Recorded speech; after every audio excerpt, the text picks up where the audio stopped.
एक बुजुर्ग महिला ने गुलाब का फूल तोड़कर सबसे अमीर राजकुमार को दिया। राजकुमार हंस पड़ा, खुश होकर हंसा। सोचिए, उसके पास अनगिनत सुंदरियां थीं। वह खुद भी हर दिन गहरे मेकअप और रंगीन कपड़ों में रहता था, लेकिन आज उसने कभी नहीं सोचा था कि एक बदसूरत बूढ़ी औरत उसके दरवाजे पर फूल देने आएगी। भले ही फूल सुंदर था, लेकिन बूढ़ी औरत बदसूरत थी, इसलिए उसने नापसंदगी गुलाब का फूल जमीन पर फेंक दिया और बूढ़ी औरत को जाने को कहा। दुखी और गुस्से में बूढ़ी औरत ने उसे चेतावनी दी कि किसी की सूरत देखकर उसके बारे में मत सोचो, लेकिन राजकुमार ने उसे भगा दिया। अगले ही पल वह बदसूरत बूढ़ी औरत एक सुंदर परी में बदल गई। राजकुमार घुटनों के बल गिरकर माफी मांगने लगा, लेकिन परी ने कहा कि वह उसे माफ करने का इरादा नहीं रखती। क्योंकि राजकुमार को बाहरी सुंदरता पसंद है, तो उसने उसे एक बदसूरत जानवर में बदल दिया। फिर उसने महल के लोगों को भी वस्तुओं में बदल दिया और राजकुमार को महल में रहने के लिए छोड़ दिया। अगर वह फिर से राजकुमार बनना चाहता है, तो उसे गुलाब के मुरझाने से पहले सच्चा प्यार पाना होगा। जैसे जैसे समय बीतता गया, राजकुमार ने अब उम्मीद नहीं रखी। कौन एक जानवर से प्यार करेगा? कई साल बाद एक व्यापारी जंगल में रास्ता भटक नहीं गया और उससे टकरा गया। भेड़ियों के झुंड से बचने के लिए वह रास्ता बदलती है, गलती से महल में घुस जाती है। महल के अंदर वह जलती हुई दीवार, खाने से भरी मेज देखती है। ठंड भूख से कांपती हुई वह सब कुछ भूलकर सीधे रोटी उठाकर खाने लगती है। तभी मेज पर रखा कप अपने आप उसकी ओर खिसकता है, बोल उठता है। बूढ़ा आदमी बोला,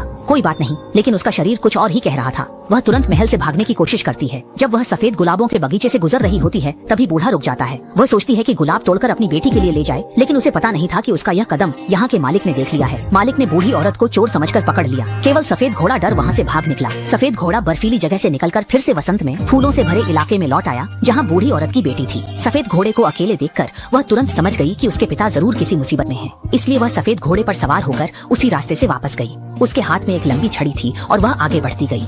आखिरकार उसने महल के सबसे निचले हिस्से में अपने बंदी बनाए गए पिता को ढूंढ निकाला। तभी ऊपर से एक जानवर की आवाज आई। अचानक वह जानवर शांत हो गया। लड़की ने हिम्मत जुटाकर आगे बढ़कर देखा, लेकिन उसकी शक्ल देखकर वह चौंक गई। दोनों के बीच यह अजीबोगरीब रिश्ता भी इसी पल से शुरू हुआ। जानवर ने जेल का दरवाजा खोल दिया और लड़की को खुद फैसला करने दिया। ऊपर से फिर वही बंदी बनाए जाने की आवाज आई। लड़की ने बिना झिझक अपने पिता को गले लगा लिया। पिता ने गिड़गिड़ाकर बेटी से तुरंत वहाँ से भाग जाने की विनती की।